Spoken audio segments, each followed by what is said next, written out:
There are places in your home you pray over, places you anoint, places you guard with intention. And then there are places you never question.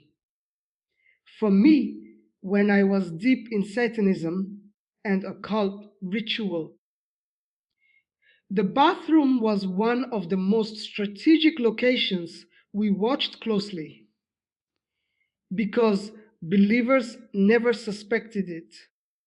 I know that sounds uncomfortable. It should, because some of the most persistent spiritual attacks I witnessed and participated in didn't happen in churches or during prayer meetings or even at night while people slept. They happened in bathrooms quietly, repeatedly, and without resistance. Let me tell you why I'm sharing this now. I didn't leave the occult because I lost interest. I left because I saw the truth from the inside. And once you see how calculated these attacks are, you can never unsee it. Marine spirits, water spirits, territorial spirits tied to water systems and drainage points were not myths to us. They were assignments.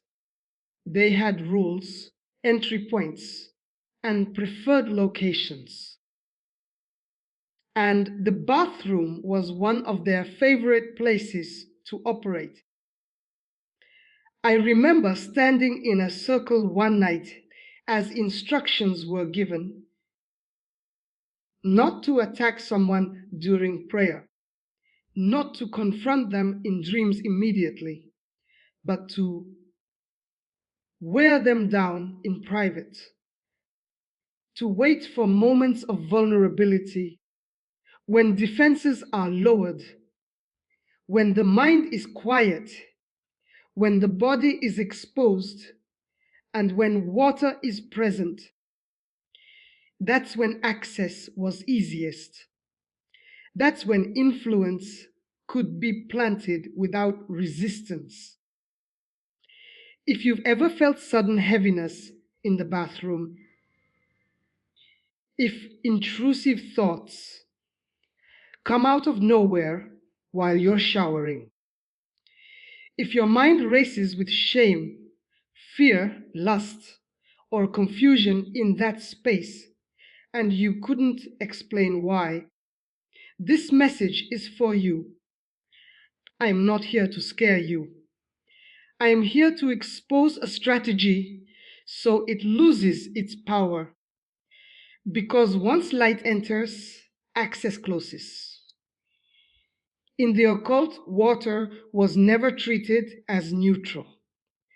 It was treated as a conductor, a carrier, a gateway.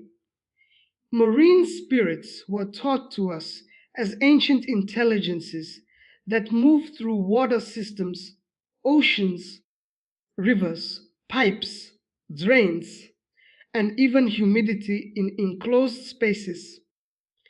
We were taught that wherever water flows consistently, spiritual traffic is easier to maintain. Bathrooms combine several elements at once: running water, mirrors, privacy, and routine. That combination matters. Water lowers spiritual resistance. Privacy reduces awareness. Routine dulls discernment. And mirrors, especially uncovered ones, were believed to act as points of reflection and observation. This is not symbolism. This was instruction. Marine spirits were rarely sent to confront believers openly. Their goal was erosion, influence emotions, distort thoughts, amplify shame, introduce images, create fatigue, all without announcing their presence. And bathrooms were ideal because people are mentally unguarded there. No one is on alert while brushing their teeth or taking a shower. That's exactly why those moments were targeted. I remember being told, if you can influence them in the bathroom, you won't need to fight them in prayer. That sentence still chills me because it worked until it didn't. The moment a believer became aware, the assignment weakened. Awareness interrupts access. Let me explain what these attacks actually look like from the occult side, because it's rarely dramatic. There's no growling voice, no visible shadow. It's subtle. It starts with thoughts that don't feel like yours, a sudden memory you didn't invite, an image that flashes across your mind, a wave of sadness or irritation that doesn't match your day. Sometimes it's temptation, sometimes it's self accusation, sometimes it's just exhaustion. Marine spirits specialize in emotional manipulation.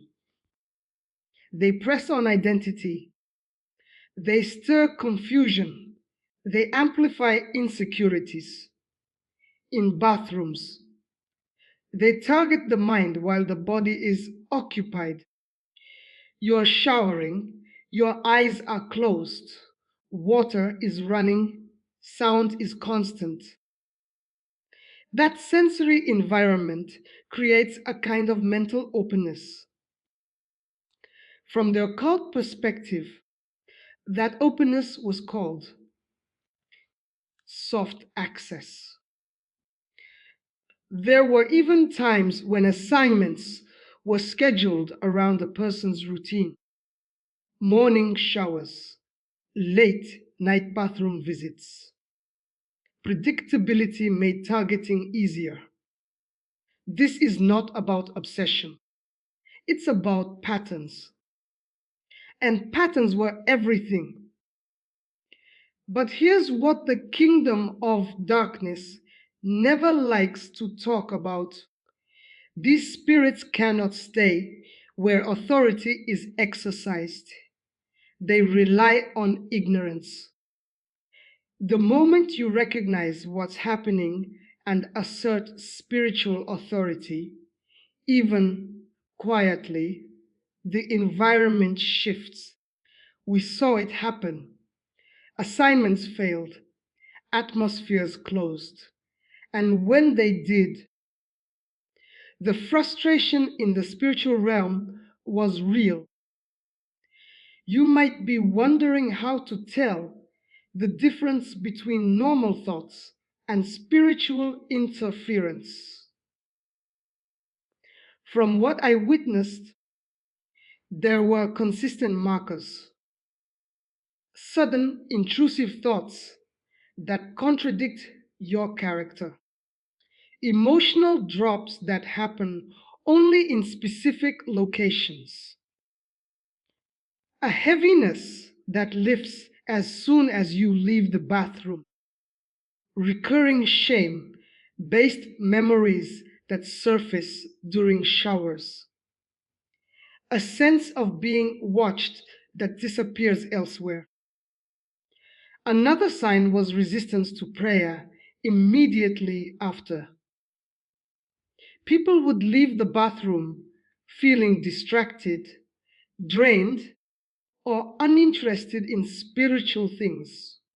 That was considered a successful softening, not possession, not control, just enough interference to reduce momentum.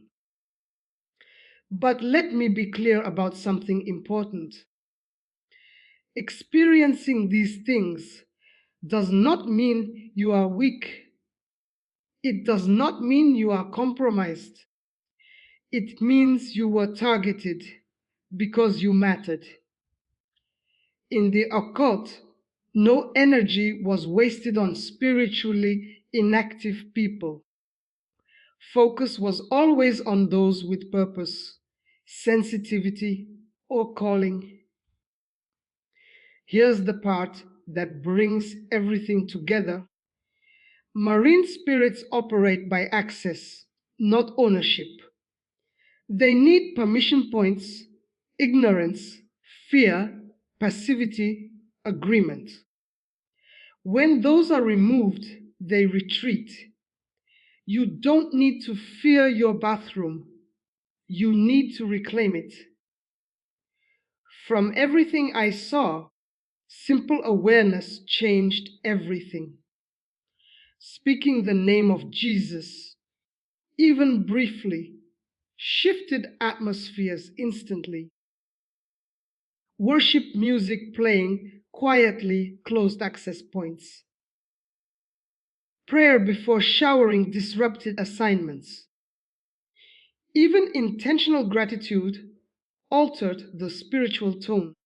I watched believers unknowingly shut down operations just by changing posture. No ritual, no fear, just authority. And that's why I'm speaking now. Because once you know, you don't unknow. And once you stand, you don't fall the same way again. I didn't share this to make you suspicious of your home. I shared it to remind you that nothing in your life is outside God's authority. Not even the places you never thought to guard. What the enemy relies on most is silence and ignorance. What dismantles him fastest is truth and light. If this message brought clarity to something you felt but couldn't explain, take a moment and thank God, not for the attack, but for the exposure. Because exposed strategies lose power, and reclaimed territory stays reclaimed. You were never meant to live on defense. You were meant to walk in authority everywhere, even there.